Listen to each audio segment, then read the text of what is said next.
pada 14 abad lalu, kini telah terbukti dan memang benar adanya.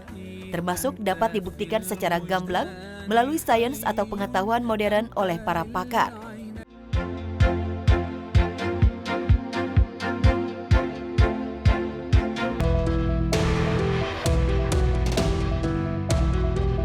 Diganggu jin atau iblis.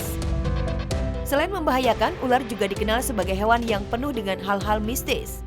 Ular juga sering dianggap sebagai jelmaan dari setan, jin ataupun iblis.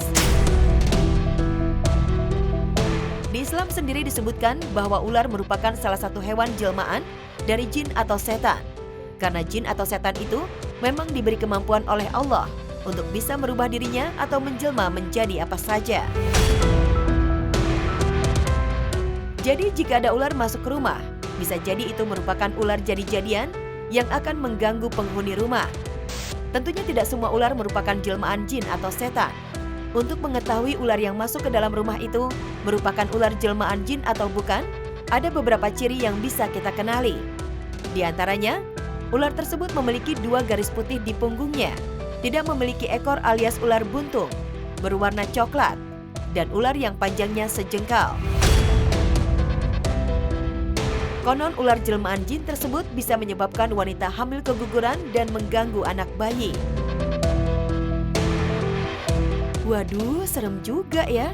Harus banyak-banyak istighfar deh kalau kemasukan ular jelmaan jin atau setan seperti ini.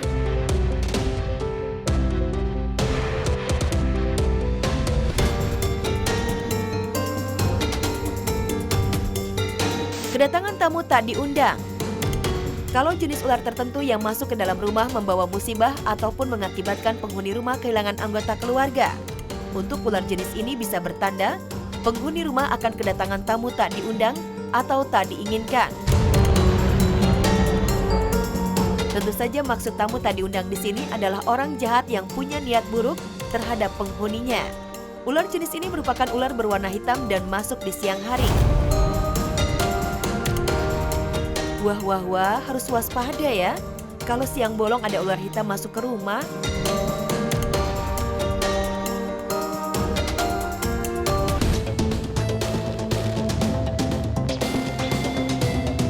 Keharmonisan keluarga terganggu. Menurut ilmu kejawen atau primbon Jawa, masuknya ular ke dalam rumah bisa merupakan pertanda bahwa ketentraman keluarga di rumah terganggu. Keharmonisan dalam keluarga pun lama-lama akan menghilang. Lantaran ular yang masuk rumah tersebut bertepatan dengan hari Jumat Kliwon. Percaya nggak percaya, tapi kalau aku pribadi ya setengah-setengah sih. Karena sempat ada yang kejadian juga, ada yang sempat enggak lah itu mitos.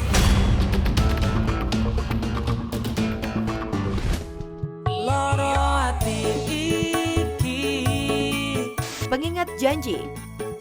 Tak hanya kesialan saja, ternyata kedatangan ular ke rumah bisa menjadi kabar baik bagi penghuni rumah.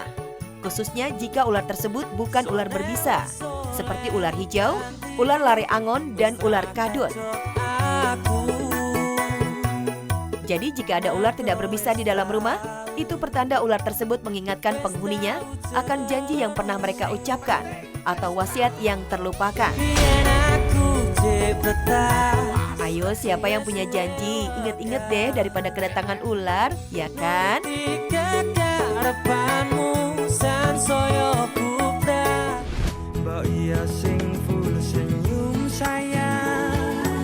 Ada yang suka.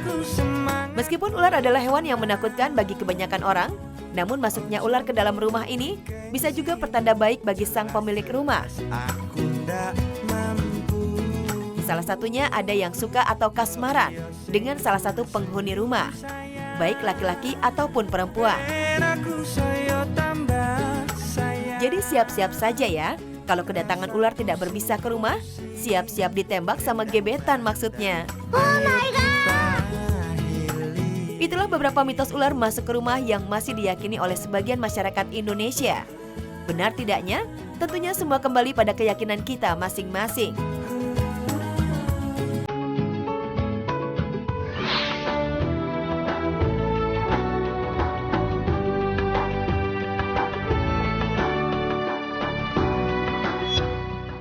Bukti kebenaran hadis Nabi Muhammad SAW. Ucapan dan perilaku Nabi Muhammad SAW terbukti secara ilmiah. Bagi umat Islam, Rasulullah Muhammad SAW bukan hanya seorang nabi, tapi juga suri tauladan dan contoh untuk ditiru. Apalagi segala yang diucapkan dan dilakukan Rasulullah berdasarkan wahyu dari Allah Subhanahu wa Ta'ala yang Maha Mengetahui.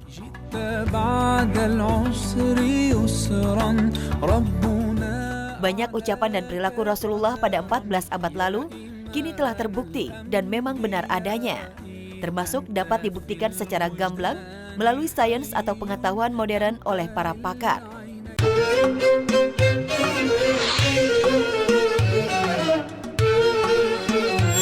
Bulan terbelah telah dibuktikan NASA. Dalam hadis Sahih Bukhari dikisahkan ketika diminta membuktikan kenabiannya oleh orang-orang musyrikin dengan cara membelah bulan, Rasulullah Muhammad SAW meresponnya dengan menunjuk ke arah bulan.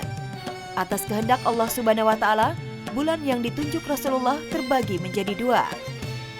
Peristiwa yang terjadi 14 abad yang lalu itu ternyata dibuktikan oleh peneliti Badan Penerbangan dan Antariksa Amerika Serikat NASA. Melalui foto yang disebarkan ke publik, pada tahun 2009 terlihat bulan ada patahannya. Meski demikian, para ilmuwan dalam laman NASA memperkirakan patahan di bulan sepanjang ratusan kilometer disebabkan adanya patahan tektonik dan manifestasi permukaan dari sistem tanggul yang dalam ketika bulan masih aktif secara vulkanik.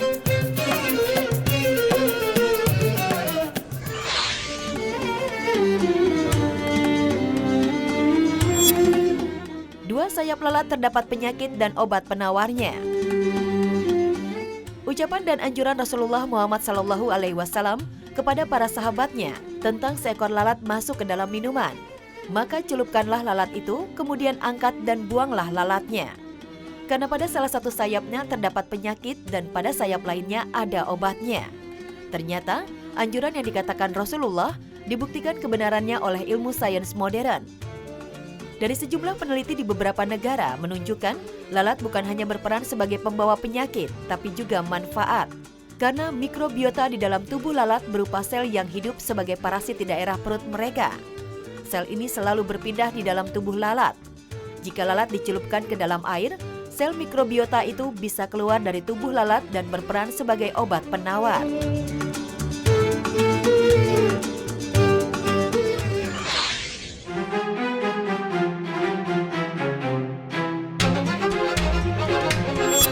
Tidur miring ke kanan dan jangan tengkurap. Setiap kali tidur, Rasulullah Muhammad SAW membaringkan tubuhnya ke arah kanan. Rasulullah juga menyarankan cara tidurnya itu kepada para sahabat dan umatnya. Setelah berabad-abad lamanya, para ahli kesehatan mengungkap hasil penelitian mengenai manfaat tidur miring ke kanan, yakni dapat melindungi jantung agar tidak tertindih oleh organ tubuh lainnya. Dalam posisi tidur, Rasulullah Muhammad SAW melarang umatnya tidur tengkurap karena dibenci oleh Allah Subhanahu wa Ta'ala. Sementara dalam penelitian ilmiah diketahui, tidur tengkurap berbahaya karena tulang belakang tidak lagi menyangga tubuh sehingga dapat menyebabkan pernafasan terganggu.